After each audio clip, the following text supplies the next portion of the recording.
রাত বাজে 11:45 আর এখন আমি কি করতেছি দেখেন।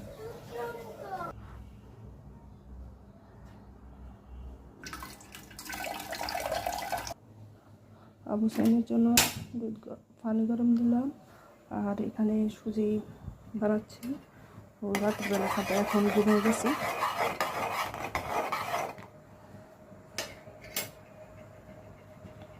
আর দেখেন আমার কাজ, এগুলো সব পরিষ্কার করে তারপরে ঘুমাবো। রান্নাঘর একবারে পরিপাটি করে তারপর ঘুমাবো।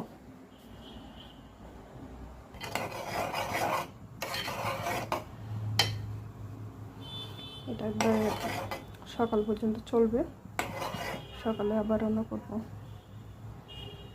সব ধোয়া মোছা কমপ্লিট, পানিও হয়ে গেছে, দুধের পানি তো সব ক্লিন করে করা হয়ে গেছে।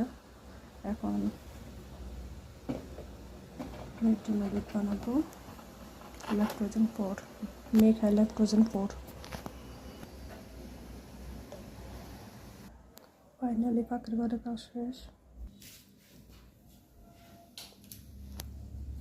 চলে যাচ্ছে।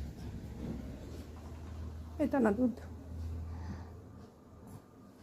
গরম আছে কিনা দেখো, একটু পরে খাও তাহলে।